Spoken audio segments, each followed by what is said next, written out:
IVM. Have you ever wondered why women don't do more crime?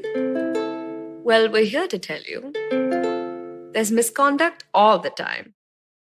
Women are thieves and murderers. That's gross misconduct. Con artists, money launderers.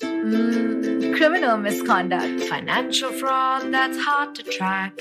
Takes some planning, but still misconduct. Even breaching a contract. Well, that's more civil though. It's misconduct. Misconduct. We tell you all about women that suck. Things that make you say, what the? It's misconduct. Hello, and welcome to Misconduct. We are a podcast about Indian women who happen to also be criminals. My name is Raghavi. And I am Nisha. And today we will be speaking about a woman who really screwed up, like royally screwed up. We are talking about a woman who, along with her lover, killed her entire family, all for property and in the name of love. In cold blood, she murdered her father, mother, two brothers, sister-in-law, cousin, and nephew. The nephew was all of 10 months old when he was killed. So today we're talking about the gruesome and just downright horrific crimes of Shabnam Ali. For her awful crimes, Shabnam was sentenced to death. Today we'll spend some time talking about who she was, the circumstances that led to these terrible actions on her part, and where is she now. And if and when she finally receives the death sentence, she will become the first woman in post-independent India to be hanged for her crimes. Okay. After that intro, it's kind of really hard for me to say anything with any sense of joy. Yeah. But guys, this is the last episode for this season. This is where we close up season 1. Actually, you know what? I kind of prefer that it's a little bit of a somber tone because I can get emotional about this now. Basically, we spent the last 6 months of our lives putting together just scripts and details and Instagram reels of some of the most convoluted crimes with some of the worst and yet somehow funniest criminals in our country. And we will spend many, many more months doing the same. That's not really going to end. We'll do that for you because, you know, like, it's really wonderful to hear back from all of you guys writing to us, letting us know how you enjoy the podcast, who you want to hear about next. The sheer number of people who write to us going like, hey, we're going to cover Jayalalitha. It's just nonstop. But yes, after this episode, we're essentially off for like a month-long break. Just honestly, it's even with just this episode, just researching this episode bummed me out so much on a fundamental basis. Yep. And we've been doing this week on week. Like we've been perfecting the podcast for like 3 months. And then since then we've been releasing episodes. So it's kind of depressing, you guys. It's really tired. And I think maybe we should spend some time not reading about violent and upsetting criminal activities. So Yeah. I mean, I think we're reading about stuff like this on a weekly basis every time we get free time. So it is upsetting. So I don't know. I feel like I'm also tired of like coming up with songs. It's not that easy. So I think just going to spend the next month doing, I don't know, like crochet or something. I can't do this anymore. That sounds so muted. But yeah, so for our last episode of this season, we picked Shabnam because, I don't know, we started the season with Cyanide Malika, who is a serial killer who successfully murdered many people for their property. Mm-hmm. And we're ending it with Shabnam, who also a woman killed many people for their property. So it's kind of like a super depressing crime sandwich. Yuck. But of course, I mean, just in the last couple of minutes, we've said the word murder about 20 times now. So that is what you can expect from this episode.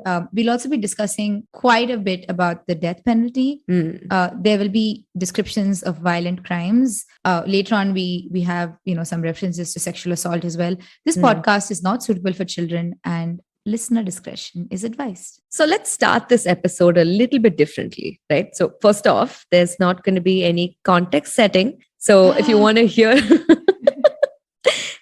more about how murder is treated under the Indian Penal Code, just go to our first episode of the podcast on Cyanide Malika because there is a lot of information there. Raghavi does some excellent context settings. So please go and listen to all of that. That episode also covers the difference between murder and culpable homicide, and we talk about the punishment for both. So just go listen to Cyanide Malika. Yeah, I think like all you need to know for right now, just in case you haven't listened to that Susanna Malik episode, is for murder, the punishment is either a life in prison or death sentence, really depending on the circumstances. That's kind of really all you need to know for now. Yeah. Secondly, we would like to start off with some news that we got in early 2021. So we're kind of doing this in like a reverse way. Yeah, You'll get it. Yeah. So on 19th February 2021, the Hindustan Times uploaded a video on their YouTube channel. This video featured a young boy speaking to a bunch of news reporters, and he is flanked on either side by a man and a woman. The child's mother was sentenced to death by the highest court in India about a decade before this interview. The man and woman next to him in the video are his foster parents. So the boy says in Hindi, and this is just a translated version of the quote, "I have appealed to the president of this country to not hang my mother because I love her very much." The boy in this video is named Mohammed Taj. So when he made this statement, one of the reporters asked him, "Do you think the president will grant you your appeal?" To a child. The press asked this to a literal child about his mother. But Mohammed Taj replied with all the dignity in the world, "That's the president's wish.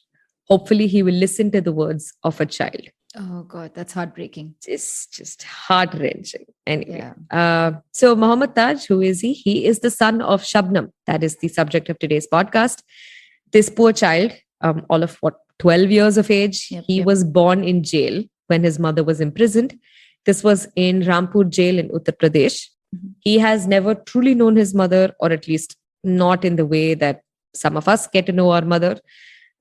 In many ways, this is the story of this child as well, I guess, who's burdened with the job of having to plead to the president of India, Shri Ramnath Kovind, to release his mother from the death penalty.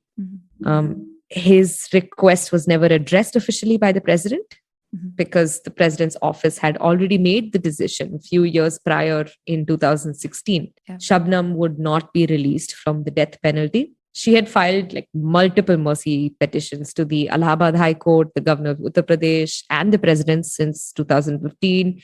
She even requested a review of her punishment by the Supreme Court, but all of these were rejected over and over. Yeah, that's really, we wanted to sort of present that because just to add some weight to what is really going on here. And also that it's not like an isolated thing. There's a child involved, But let's quickly run through who Shabnam was and like her life in her hometown. So Shabnam Ali, she was born in 1983 in a small village in Uttar Pradesh called Amroha. Actually, she lived in a much smaller village at the border of Amroha called Bhavankheri. Like it's really small. Like when I say a village, picture a village, and that's what it is. Shabnam was born into a very decent, like it's quite decently well-to-do family. She had a mother and father, of course. She also had two brothers, an older and a younger brother. And the family all lived together in the village in a property that was quite big for, the folks that lived there. It was an area totaling about 15 acres of land or so. It was a reasonably big property for that village. And from all accounts, it appeared that the family was living a pretty happy life. Shabnam herself was a Saifi Muslim. This is a community that we understand were traditionally sword makers. But Shabnam's family was, however, very well educated, and they chose a life of academia. Her father was actually an arts teacher at a local college near where they lived. And reports say that Shabnam's family was considered highly educated for the community that they lived in. And like her father was affectionately called Master Ji by a lot of the locals as well. So they were pretty well known. People knew who they were and they appreciated them. They just seemed like upstanding members of, the community. Shabnam too had completed a double Masters of Arts in English and Geography. And she was always considered to be a really bright student and really good at studies. That's pretty cool. I think just like a takeaway from this is like that the family supported the children's ambitions to study and to work. And I mean, it sucks that I have to say it like this is some sort of cultural miracle or whatever, but it kind of is. Like, according to the Office of the Registrar General and Census Commissioner of India, the state of Uttar Pradesh occupied one of the bottom 5 positions in the country when it came to just overall literacy. This is based on census data from 2001. So it's of course, I mean, it's much worse when it comes to female literacy specifically. But keeping this in mind and considering the fact that, Shabnam's family is from a tiny village in the state. So the father's push to have the children be well educated, I think it's a big deal. It's kind of really cool. And they seem to be very rational and well-read members of society. Yeah, I agree. That's actually very accurate as well. So in 2008, Shabnam was in a relationship with a man named Saleem. So Saleem was from the same village. He was from the Pathan community. And at the time that they met, Shabnam was working as a teacher in the local primary school. And Saleem was an apprentice at this sort of woodworking workshop near Shabnam's house. There are some accounts that say he was unemployed. So it's a little kind of all over the place there. But essentially, he was of means that were significantly lesser than, Shabnam and her family. There were also reports that say that Saleem was not very proficient in academics and he had dropped out of school after 6th grade. It's not very clear how much Shabnam's family knew about her relationship with Saleem. This is also kind of like, because the case became really sort of sensationalized, there's information sort of like all over, as it always happens. It's just, that's just how it is. That's the problem with cases that get sensationalized. Yeah. But you know what? And they don't get sensationalized. We can't get that damn research out. It's fine. I'd rather deal with an overabundance of nonsense information that I can sift through instead of 3 lines saying, aha, she was bad. Yeah. So I'm okay with Fair. it. Yeah. So basically, like some reports essentially said that Shabnam was very secretive about her relationship with Saleem, and even her friends didn't really know that Saleem existed. There are other reports that say that her family was aware of the relationship and just didn't support it. Others also say that the family did not really like Saleem because he didn't have a stable income or employment. And honestly, this could even be, it could be a class issue. It could be like an intercommunity issue. It could just be like a misunderstood romance. We won't really know the specifics behind all of this, really. And all we have is like, circumstantial, like people just saying, hey, this could have happened. And that's kind of it. In any case, again, also the family who would have known about this, they've all died.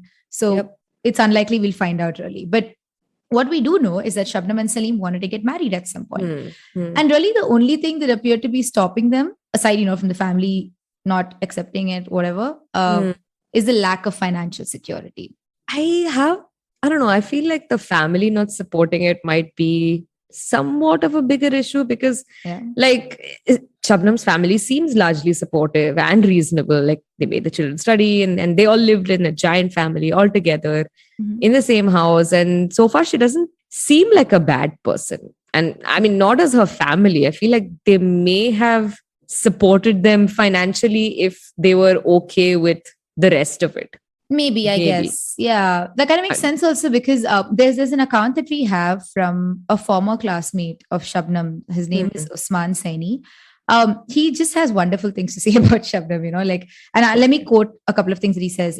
He said, we would often travel on the same bus from our respective villages in Amroha to college. When I failed in the second year of graduation and wanted to quit education, she pushed me to fill the improvement form and paid my fees. Once, when some criminal elements got into a spat with me in the bus, she intervened and stood up for me, which is, she seems... It's kind of sweet, yeah. Yeah, she seems nice. There's also another one of Shabnam's relatives, her uncle, actually, who had come out and said that she's every bit the obedient daughter. Yeah. So when you hear all this, you don't really feel like, oh, maybe she wasn't that bad. Like maybe at that time, like she was like, like a decent human being. I don't know. Maybe love corrupted her. Maybe. We've all done. Actually, have you ever done anything stupid for love? For love? Yeah. No, I have never been in love, for I am a robot. No, actually, you know what? Except there was this one time when I was in like 7th grade, I was madly in love with this boy who lived in my building. And then at some point, like all of the schools in Dubai were handing out some raffle tickets to all of the kids saying that, oh, you have to sell them.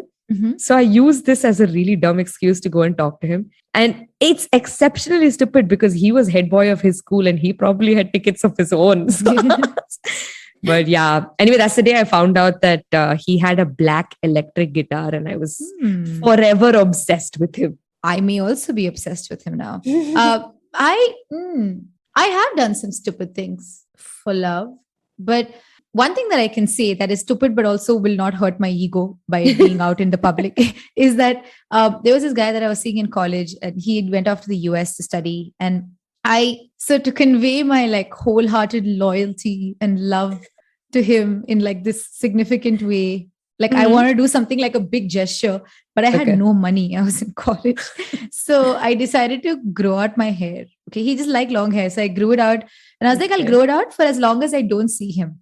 And I thought it might be at least a year. So when I did see him, I'd have like lovely long ass hair. Anyway, we broke up 3 months after that. Oh no. Yeah, it just ended 3 months after that, because it's a long distance relationship. When you were like 21, it's not going to work out. But I still grew out my hair because of spite. And that year, I ended that year with my hair up to my waist, but no boyfriend. So, well, Anish, if you are listening, I'm less awkward now, I promise. Please text me. Yes. And on that note, let's take a little break. Come learn and experience the ABCDs of being queer with me, Shunetro, and me, Farhad, on our show, Gay BCD. The two of us take you through our stories and experiences of being gay men in the city of Mumbai and have candid and sometimes downright scandalous conversations about sexuality, gay culture, and everything in between. Catch new episodes of Gay BCD every Tuesday on the IBM Podcast website, app, or wherever you get all your podcasts from. Welcome back, everyone, from the break. So our story starts in April of 2008. No one from the village suspected anything whatsoever. In fact, the family was having a very normal day, with all of the inhabitants of the house going to bed at their normal time. So just to let you know, the inhabitants of the house at the time were Shabnam, who was 25 years old at the time. Shabnam's father, Shaukat Ali, he was about 55. Her mother, Hashmi, aged 50. Anis, her elder brother, aged 35. Anis's wife, Anjum, aged 25. Rashid, her younger brother, 22. Her cousin, Rabia, who was 15 years old. And her nephew, and basically Anis and Anjum's son, a 10-month-old baby named Arsh. So on the morning of 15th April 2008, at about 2:15 a.m., Mr. Latifullah Khan, who was the neighbor of Shabnam's family, heard violent yelling coming from Shabnam's house. So Mr. Ullah Khan knew the family well, and he rushed out to help almost immediately. The door was open, so he entered the house. He found Shabnam lying unconscious near the dead body of her father. And this is going to be gruesome, so just a trigger warning for everyone here. Yeah. So her father's neck was slit open, and there was just so much blood pooled around him. Right next to her father was her younger brother, also with his throat slit and lying dead. When Ullah Khan moved to the next room, he discovered similarly hacked bodies of Shabnam's mother, older brother, sister-in-law, and cousin. In between the bodies of her brother and sister-in-law was lying their 10-month-old infant son. All their throats were slit open. Ullah Khan ran out in shock and immediately raised an alarm. The neighborhood banded together right away, and they called the authorities. Oh, okay. That is, this sounds like an awful sight. I don't have anything else to say. I read like these sections of the body's descriptions. Essentially, I read those in the High Court case for this matter, and it was just it's harrowing, dude. Like that degree of like clinical descriptions of multiple murders. You don't get that in like you don't see those in like most news clippings. It's particularly harrowing when you read it from judgments, especially. So I think just reading it out here just like sends a shiver down my spine. It makes me feel so I don't know. So the local police filed an FIR against unknown persons for the murder of the 7-member of the family at the Hasanpur police station at 3:05 a.m. So you will notice that this case moved very, very swiftly, both for like filing the reports and in the case of the investigations. But the odd thing was that no one really spoke with Shabnam before filing the FIR. It's unclear why this happened. And those conversations may have given us more to work with from like a motive perspective. Right. So the police turned up at the crime scene soon after. Aside from collecting the bodies for post-mortem, multiple pieces of evidence was collected because they had to be analyzed by the Moradabad Forensic Science Laboratory. So this included like blood-stained pillows, furniture, clothes, mattresses, quilts, the ropes of their cots, personal belongings, and just so much more. The walls, by the way, were just covered in blood. Yeah. Like even today, there are rusty spots on the walls of the house, which lies absolutely dilapidated. It's kind of a reminder of the gruesome atrocity that happened in that house. Yeah, dude, I honestly have no idea how the police and forensic folks do these things. It's just like I watch it on TV all the time. Okay. Yeah. I mean, obviously, it's the kind of in Law and Order SUV, it's like all clinical, methodological. On Brooklyn Nine-Nine, it's still not as it's a little funnier. But the thing is, in like realistically speaking, if you had to see that on a daily basis, if that was your job to come and clean up crime scenes and take like bits of evidence, not even like I cannot imagine the toll it must have on the mental health of those people who do this like every day. It's just insanely horrific. It's insane. I honestly, I mean, for me, the maximum that I can do is like Brooklyn Nine-Nine or Castle. That's it. I cannot see more than this. But, and the thing is, the things that we see on TV is very limiting, right? It's only like what you see or what like you what the frame that you have. But when you're on the scene, there's like smell. There is so much more that you're missing out. The sounds, like people wailing. I don't know what's going on. It is a lot. And I don't know. Sometimes I feel like people who have to work on this, our taxpayer money should definitely go into their like mental health. Definitely, dude. Right. Like the human body as it is quite disgusting. It's so disgusting while we're alive. Yes. Once you die, it's just at first it's like rigor mortis sets in and everything is okay. It looks okay. And then it's just look it up, guys. It's just so it's just it is a lot of Yeah. So Shabnam, during this period when the bodies were being investigated, the police approached her and she told them that she had no idea what happened. And she just presumed that bandits had broken into the house and murdered her family. Right. But the police were kind of like, yeah, that's what happened. So, and like, okay, if this was like the work of bandits, why target her family specifically? They were like already a very respected family in the community. They'd never been associated with any like criminal or unethical activities before this. Why would they be a target of this massacre, right? Yeah. Yep. Also, why did they let Shabnam go? Yeah.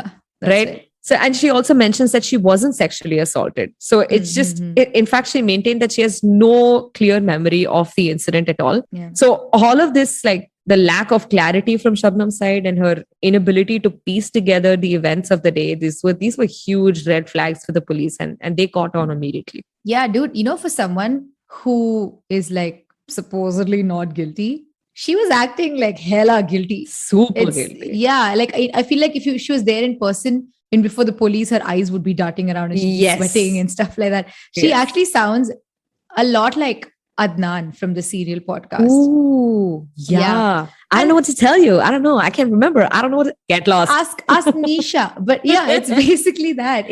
He's so... dude, I don't know till date whether he's innocent or not. I'm not gonna... I mean, the courts have said once from scratch that he's not. But having said that... he acts really, really guilty. Yeah. Because it's just, I mean, I don't know what the deal is. It's also very similar to Ben Affleck's stupid ass character from Gone Girl. That dude goes out of his way to look guilty. He does the dumbest things just to somehow appear guilty. I don't know why they do that. It's so stupid. It's been 3 months since you brought up this movie on our first episode. I still haven't seen it. Yeah, you know what? I have truly given up completely. So back to Shabnam. When the postmortem was conducted on the family members, there were some things that were noted. First of all, their throats were slit open using a sharp-edged weapon. And no such weapon was found in the scene of the crime or anywhere around it.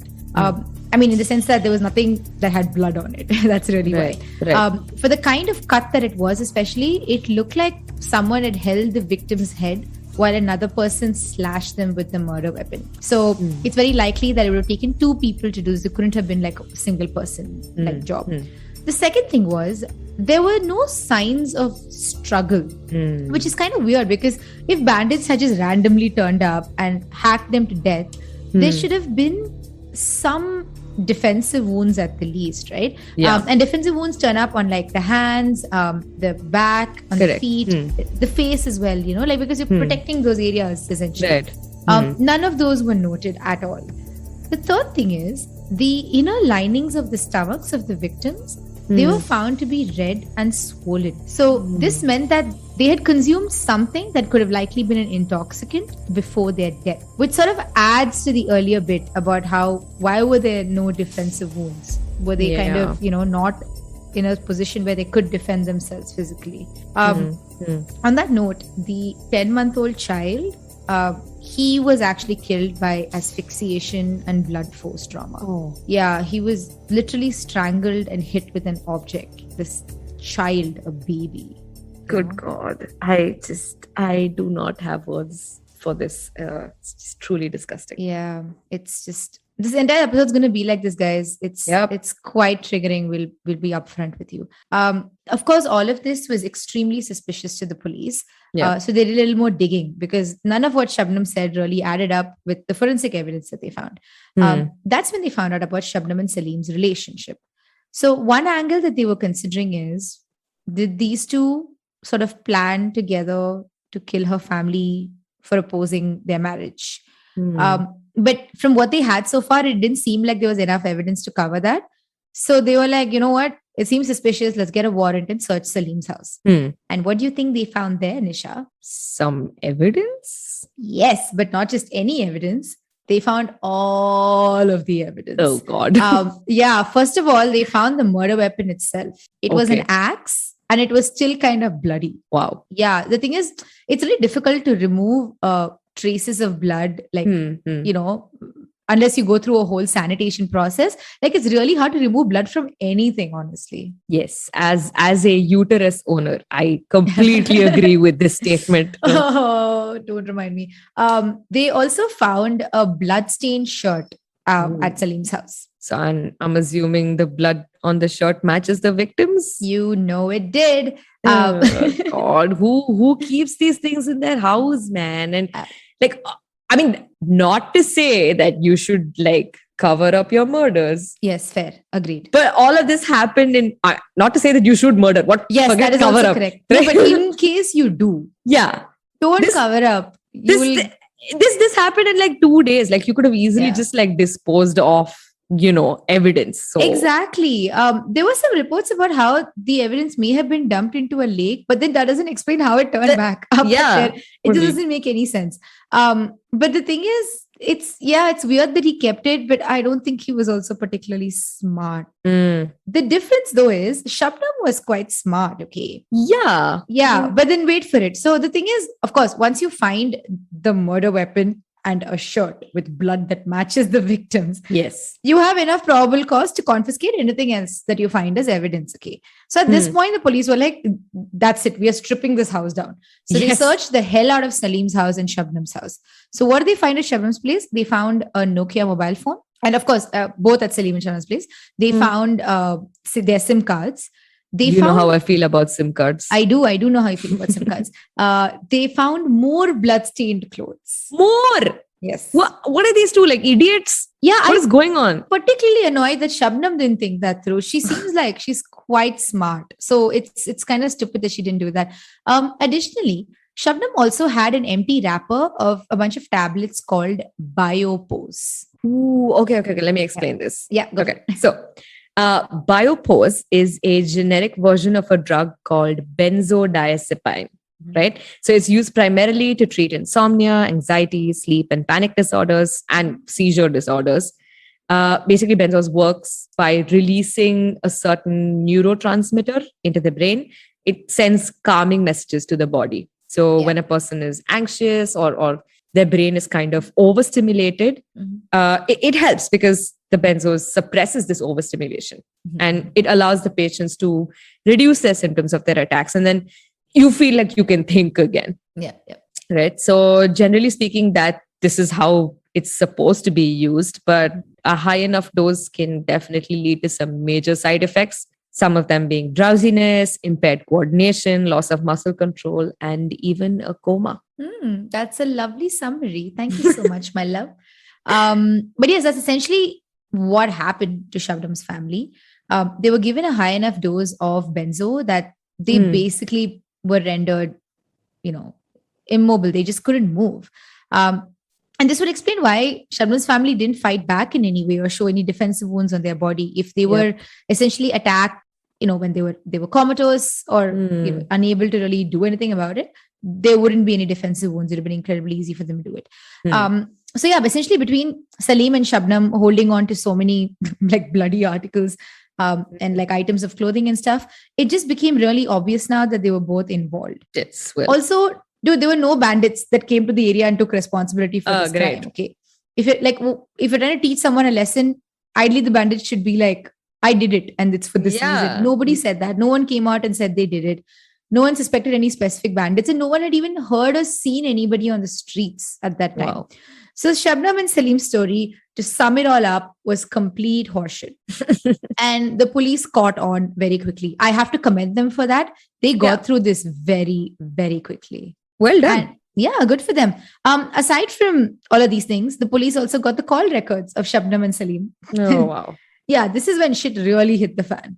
The cops came to the conclusion that the couple were in an illicit love affair. Ew, what is that? Like illicit? This is like some weird, like unlicensed alcohol that they make in some vat in like the middle of the jungle or like on the roadside. Yeah. Yes, that's what I'm thinking. Kalla charayam, it'll just blind you immediately, but it'll be the greatest high of your life because it'll be the last. And the thing is, like, okay, so the cops, I feel, really just wanted to sort of paint a story that would be good enough to get them convicted. And they didn't have to try too hard, honestly. Like there was just so much evidence, but it just was not that difficult. But yeah, with the call records, especially, it was incredibly easy to establish that the couple were together because they were obviously constantly talking. But what they didn't know, and ... was that Shabnam was pregnant. Guess indeed. Shabnam was actually 2 months pregnant at this time, which Saleem's child. Let me say this again. She was aware that she was 2 months pregnant when she took the decision to kill her entire family. Oof. Yeah, it's just, I don't know, man. So by this point, with all of this coming together, the police were like,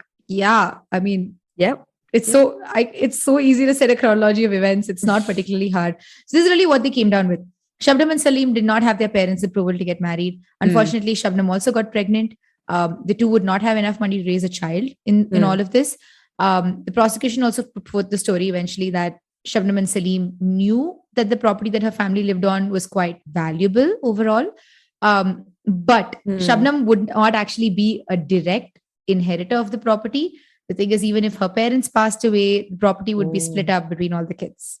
And the grandson, of course. Oh. Yeah. And I think it really came to a point. I was wondering, like, what is the motivation for like the 10-month-old child to just like taken the child and adopted it? Like the child is going to remember, but now it makes sense. Actually, this comes up later. The High Court talks about it as in what was the necessity for that in particular. Like, it's a baby, Yeah. But I mean, if you're after all of the property and this child is in your way, I know that's a horrible way of putting it, but I get that. But also you would be the legal guardian for this child. Like you could do whatever you wanted with the money. This is either hypotheticals that makes no sense. Yeah. Shabnam was a bad person. Let's just roll with that. Agreed. Yes. So the clear conclusion that the police came to was Shabnam and Saleem together killed her family to get rid of anyone who could be in their way to inherit the property. Now that we've come to this part of the episode, there's something really interesting that I want to talk about.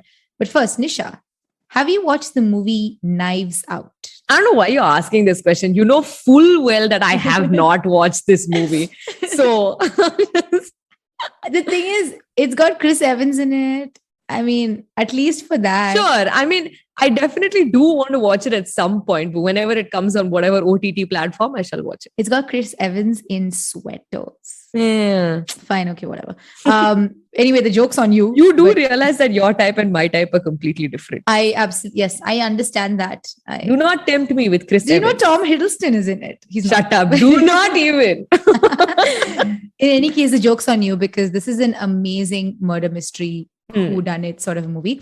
Basically, Knives Out is about like this rich and famous author who is found dead one day.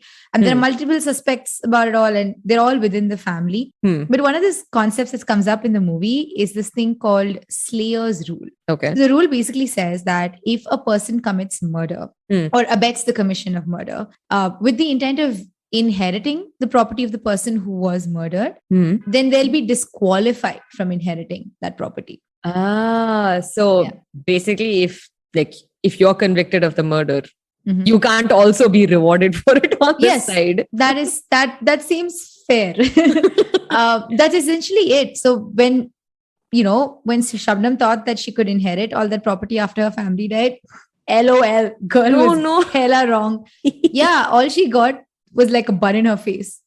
And of course, like the possibility of a lifetime in prison. Or worse, death. Or worse, expelled. That was cute. All right, let's take a quick break now on that god-awful joke before we get into the court stuff. We'll see you guys in a minute. Hey everybody, it's been a great week on the IVM Podcast Network.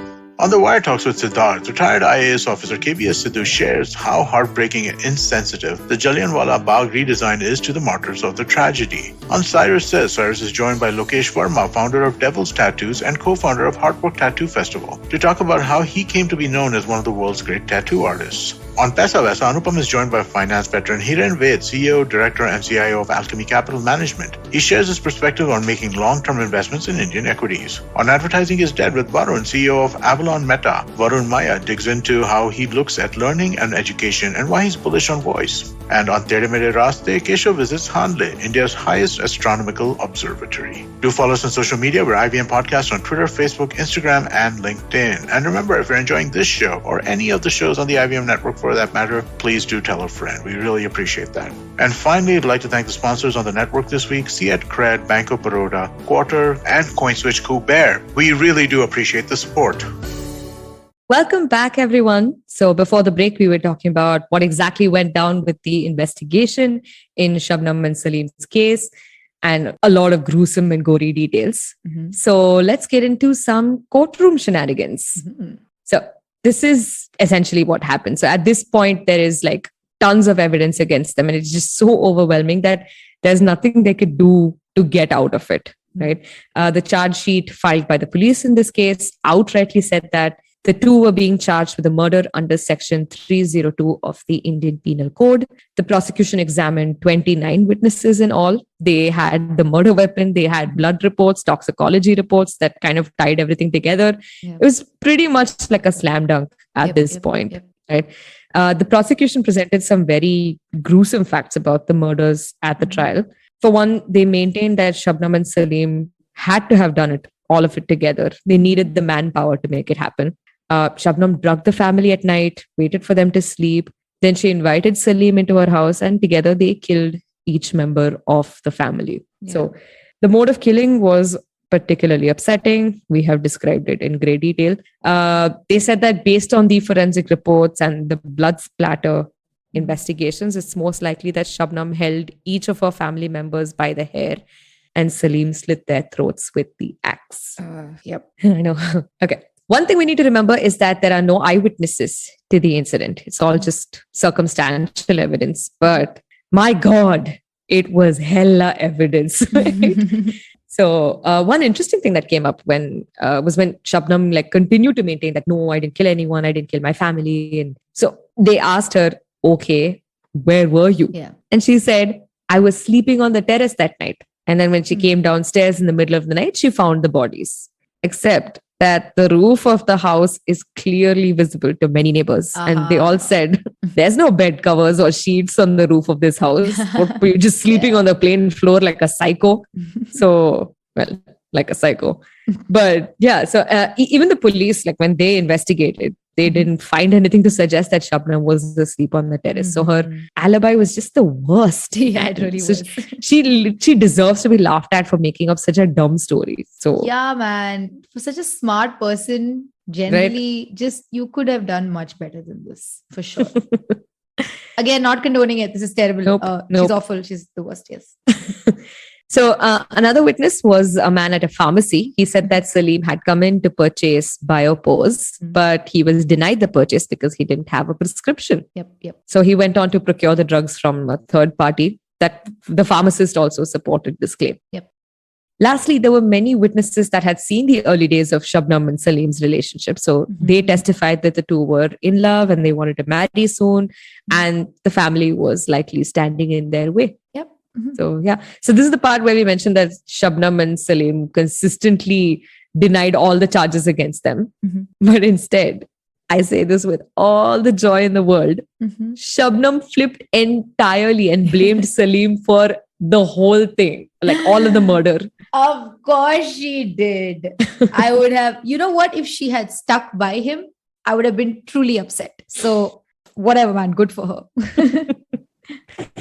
Yeah, in her statement to the court, Shabnam said that Saleem entered the house with a knife through the roof and killed her family. All this time that she was asleep on the roof. So either she has some like super powerful noise cancelling headphones. But Saleem too was not an idiot, and he just flipped on her. He said that Shabnam actually killed her family, and then she called Saleem for help. When he reached the house, he saw that everyone is just murdered. What? That I Yes. mean, okay, that's why it doesn't even make any sense. No, it does not. Neither- None of this makes any sense. Of course, none of it does, because no, how would they address the fact that those guys, all the people who died, the victims, essentially were drugged, right? Yeah. Who did that? The bandits, I guess. They just Was a came and ghost. stuffed. It was a ghost fair. Yeah, man. The thing is, I love stories like this. The thing, like, you think love stories should like just be a certain way, but there are some love stories that will never ever stand the test of time or any pressures of life, and they will instead just crumble at like the slightest hint of adversity. In this case, of course, the adversity is that they're both charged for murder. But Ouch. I love stories like that where like they're both in trouble. This happened with Indrani also. They're both Yes. in trouble and they're like, aha, you did it. No, you did it. And then it's just so beautiful Divorce. watching that romance crumble into dust. It's just so cynical of me, but it's so gorgeous. So anyway, the trial court was not having any of this nonsense. They were they were getting tired. They were like, shut up. So after they got these two giant babies to just keep their mouths shut, they were like, this case is solid. Okay. Yeah. The Yeah. court found the couple to be guilty of murder and they were sentenced to death. So after their sentencing, Saleem was shifted to Agra Central Jail and Shabnam was sent to Rampur Jail. Yeah, so Nisha and I have had this argument many a times before this. Nisha firmly believes that there are certain scenarios where the death penalty is valid. We never made any effort to really get into it. Like on this podcast, we talk about it all the time, but not really here. But today we shall. Nisha, would you like to go through your reasons why? Okay, cool. So there's been some significant research on this. So my argument is in two parts. One, Okay. retribution and deterrence. So let's start with retribution. So I believe that if you are found guilty of a crime, you deserve to be punished, which is not like just punished. You should be punished in a manner that is proportional to the severity of the crime. So all crimes, whether big or small, they do reflect some aspect of like dissatisfaction by society. And let's face it, crimes are literally social constructs. It's one of our hashtags, That's right? true. Yeah. So things is just that we have decided at some point it's not good. Things that we have decided it's good or bad, right?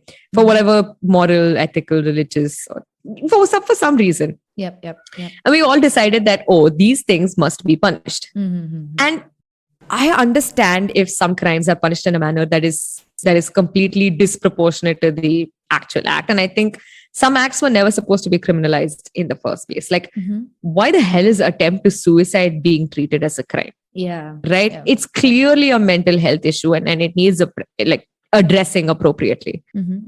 But there are some crimes which are so disgusting and so abhorrent that the punishment should effectively be an eye for an eye.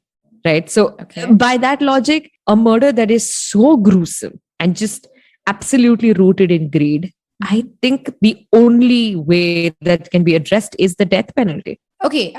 Fair. I'm guessing you're thinking of it as like balancing the scale, so to speak, right? Yeah.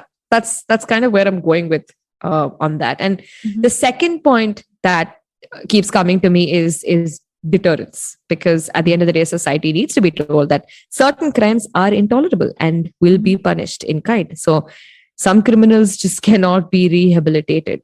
I mean, they might not show any remorse, no sense of moral obligation to set things right. They just may never acclimatize to society again as normal people, right? Right. Some people are just inhuman. So the death penalty for such crimes just ensures that, these crimes just don't happen.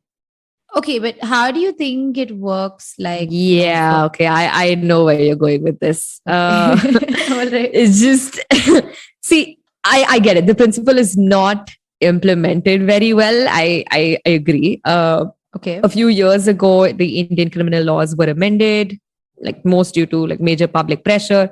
So under the changes, certain acts of sexual violence were punishable by death. Now, yeah. think about it this way. Someone commits an act of sexual violence and knows that if they are found, they will lose their life. So what is their only likely way out? To kill the person that they've assaulted. Because if that person escapes, you have a witness to the crime. And now the person, the assaulter, would be prosecuted, found guilty, and hung. Yep. So I don't think that death sentence as a punishment should just be handed out so frivolously. For sure, it is a huge responsibility. It has to be evaluated very, very carefully before you hand it out.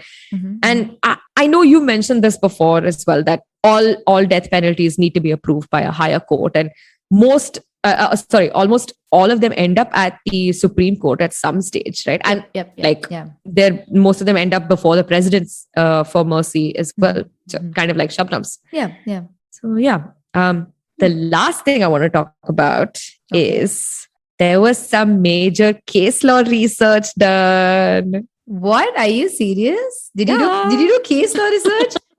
I mean, you've been doing it for a while, so I just figured, why not? Right? Okay. I mean, to be fair, it is just English. You just have to read it like several times. Yes. It is a lot. Doable. Yeah. but yeah, so I mean, there were several pieces about the death penalty and its position in India. And a couple of things that kind of stuck through all of that was there is a 1979 case decided by the Supreme Court called Rajendra Prasad versus the state of Uttar Pradesh, where it was decided that if the actions of a criminal jeopardizes social security, and I quote, a persistent, planned, and perilous fashion, then his enjoyment of fundamental rights can be taken away. Right? He did say that. Why are you so sad about it? I'm not sad. I'm swelling with pride. Please go on. Okay. There's also a 1980 case called Bachan Singh versus the state of Punjab. The Supreme Court said in this case outright that you should only award the death penalty in the rarest of rare cases. Yes, and they did say that. Yeah, and that can be determined based on the circumstances of the case. And I remember you mentioning these words during the Saina and Malika episode as well, saying that they didn't believe it was the rarest of rare case. So yes, I think we can say this with some clarity that no death penalty is being awarded frivolously, right? There are clear principles behind the stuff and the Indian court has to come up with. So I like to think, I guess the institutions would have done their job and they're being serious about it. Dude, I cannot believe you did case law research. I am so attracted to you right now. I do have one last thing. Okay. What is it? How the hell do you read case laws, man? They're just so long and convoluted and stressful. And then like sometimes judges are saying things in the most like long-winded way. Just say it in simple sentences, man. You know what? To be fair, like by the end of like me having to do that sort of, I haven't done case research in a while, but after a certain point, I was just like, hey, intern, please do come and do this for me. But I do agree that like judges can likely tone it down in the language quite a bit, because like, can you imagine like translating those decisions from English? God. The thing is like, and also the case that you read also went through several rounds of appeal, right? So by the time, like, obviously it starts from the lowest session courts and trial courts, and then usually the high court, Supreme Court. by the time it gets to Supreme Court, like by the time it gets to like the top of like the judiciary food chain, so to speak, the questions the Supreme Court will have to deal with will be so specific. It won't be generalized. Like it won't have things like cross examinations or like examining evidence. That stuff won't be in there. And worse, this is the worst. Sometimes the question that lands up in the Supreme Court is not even really about the case. It's about procedure, which is, I hate it. That is just stressful. But you know what? We are in a country that has this weird like hybrid model of like written laws and judges' decisions. And wherever the law is like slightly weird or the process isn't clear, the judges have to step in and say like, bro, this is what's up. And there are also like really specific circumstances for each of these cases. And that's really why you get these long-winded explanations. And I'm not saying that they can't work on it. It's just, I get why that happens, It's crazy. It's nuts is what it is. No, your face is nuts. How dare you? It's a pretty major institution, the judiciary. I really anyway, fine.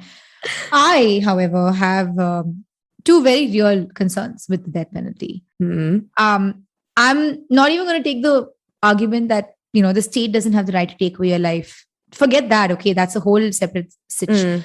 My argument is also kind of twofold. First, I don't believe that humans are not infallible. Like I believe they can be wrong. Okay. And if you're wrong about a conviction that leads to the death penalty, you have now taken away an innocent life. That's one part. So that's one part of it. The second thing is just how insanely inhumane that wait is between when you get your death sentence and when you're actually going to be hanged. And the thing is, like, in the first argument where humans can be wrong, and I have said this before, I think I mentioned this even in the Sana Malika episode.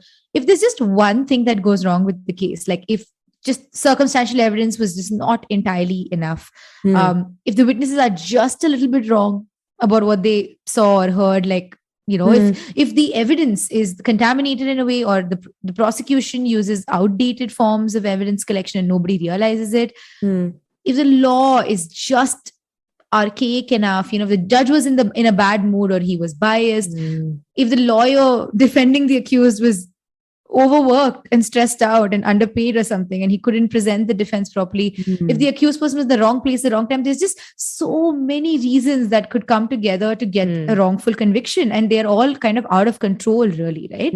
And when that happens, you've now taken a life without any reason. That's I agree to an extent. Like I get what you're trying to say, but I think it's more of like a systemic issue. Like I feel like these processes should be perfected, or at least near perfected, because you want to ensure that nobody gets a wrongful conviction, right? And I'm not talking about just someone who's about to get hanged, just generally. I think the system should be in place for every kind of conviction that goes out there. I agree with that generally. I just think it's a little more particularly upsetting when it comes to death penalty, because just in case the process are not perfected, you're kind of screwed, And humans are capable of mistakes. That's literally all we are, a giant bundle of mess ups. The second point on how inhumane the whole thing is, like, especially when you make convicted people wait, to be hanged. The thing is, in India, one of the fastest hangings that I recall ever like noting was for Ajmal Kasab. He was a terrorist who took part in the 2008 Mumbai terror attacks, and he was the only terrorist who was captured by the police. And he and his fellow terrorists killed 72 people and injured so many others. So he was sentenced to death in May 2010. And after several appeals, etc., he was hanged in November 2012. It's like a year and a half. That is the fastest I've seen that happen. And unfortunately, I don't have like India specific information about this. I don't, as far as I've seen it, it's not been researched.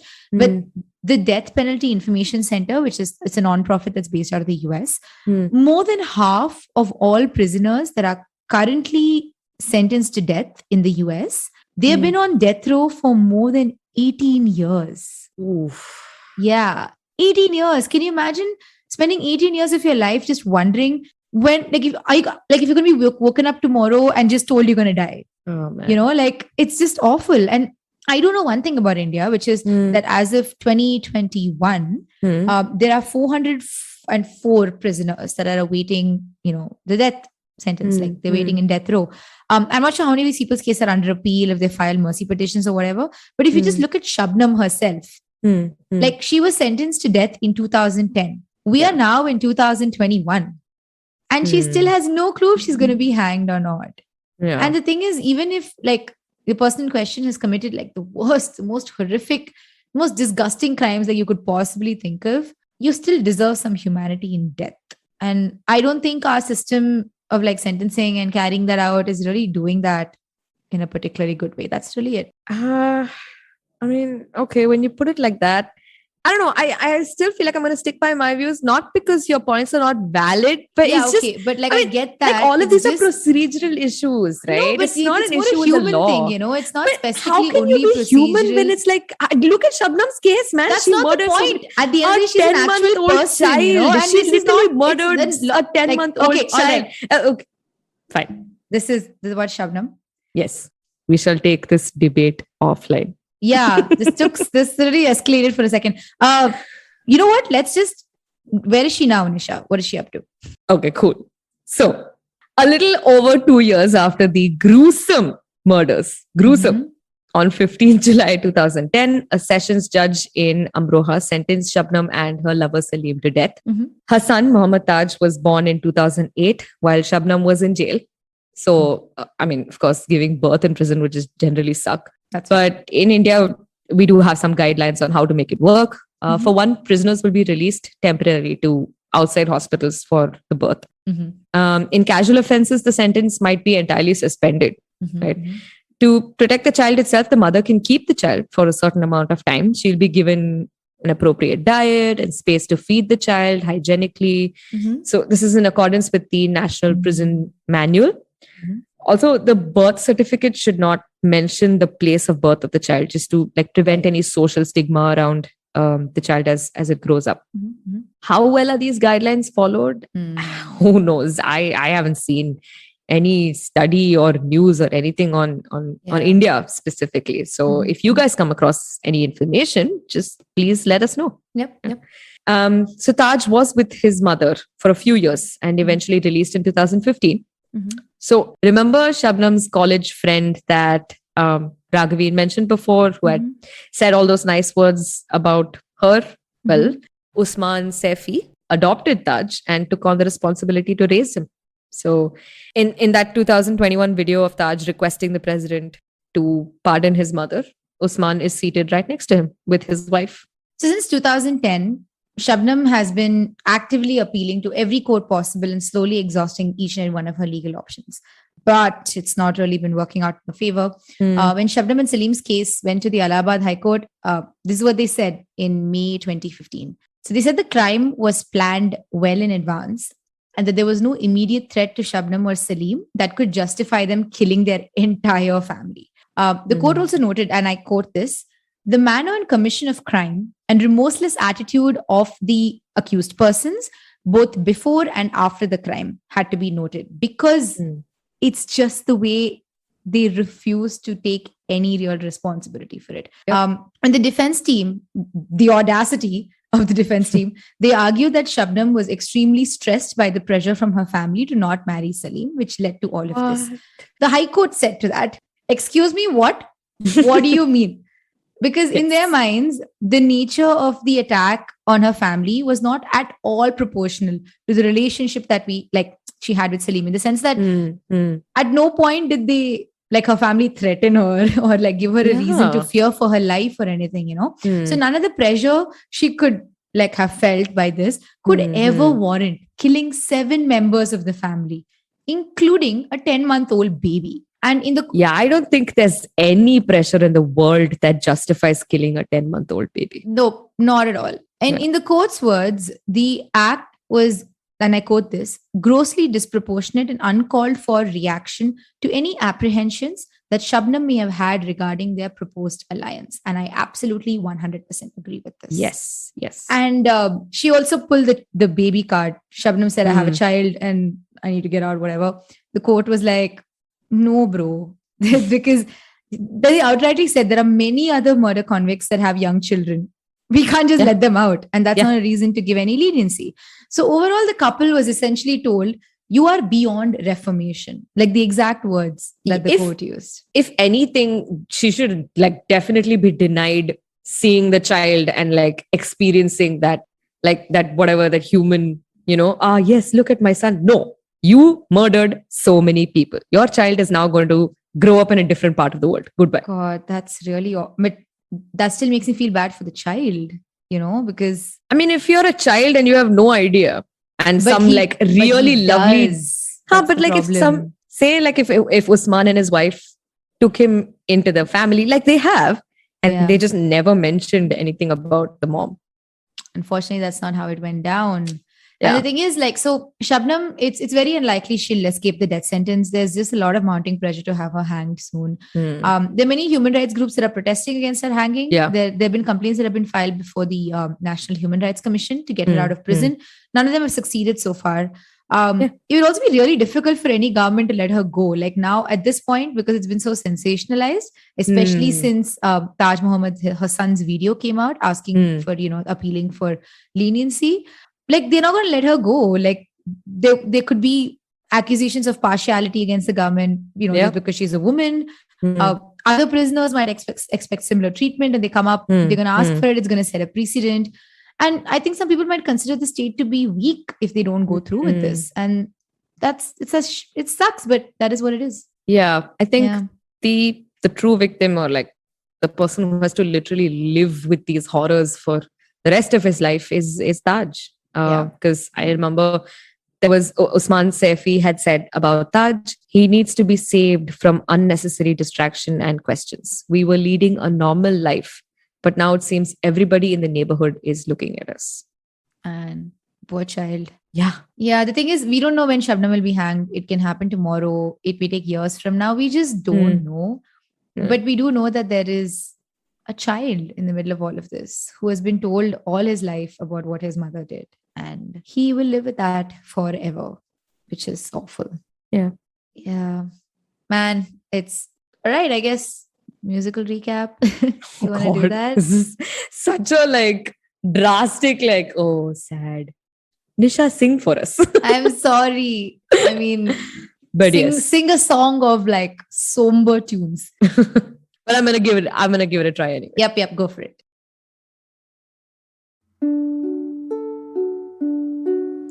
Take her life away.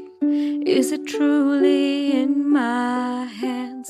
Do I grant her just one more chance? Is it the rarest of rare? Her crime, you say? What she did was unthinkable.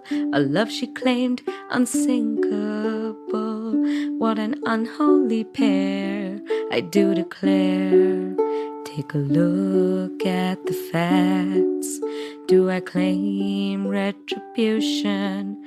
Are some beyond restitution? An eye for an eye. She lives in fear for her life. Could this be just as bad? Let her go for her lad. Can anyone ever decide her life away? Is it truly in my hands? Do I grant her just one more chance? Is it the rarest of rare? I can't declare. And that marks the end of our first season of Misconduct. We have brought you murderers and con women and spies and revolutionaries. We have also brought you an unnecessarily elaborate investment fraud case. One that I'm sure annoyed a lot of you because you were expecting the other thing. We also brought you like a semi-fictional tale last week. I think we've covered all our bases, guys. This is it. Goodbye. Yes. And now we deserve a brief but very, very fruitful rest. Mm-hmm. So thank you everyone for coming along with us on this roller coaster ride this season. Mm-hmm. So many of you have reached out to us on social media to talk about the podcast, give us your super useful feedback. Mm-hmm. Please keep them coming. We rely on you to figure out how best to tell these stories. And clearly we love telling stories. And we'll be back in a few weeks. We'll bring you more interesting women that have defied the odds to become master criminals in their own right. So yeah, just wait it out. We'll be back. Yeah. And in the meantime, you can follow us on our Instagram pages. I am at just.nishful.thinking and Raghavi can be found at. My handle is at ragi.dosai. And the links to our socials are in the episode description, so please find it there. There's also a link to our blog, which contains all the sources for all of our episodes. So once again, thank you guys for joining us so far. And we will see you on the next season of Misconduct. Have you ever wondered where the business world is headed? How the ways in which we create, market, and sell to consumers will evolve? Or if we'll ever go back to wearing pants while working? For answers to all of this and more, tune into Advertising is Dead with me, Varun Dugirala. Every Tuesday, as I talk to entrepreneurs, leaders, and change makers from across business, media, marketing, and beyond. You can catch all episodes of Advertising is Dead on the IBM Podcast website, app, or wherever you get your podcast from.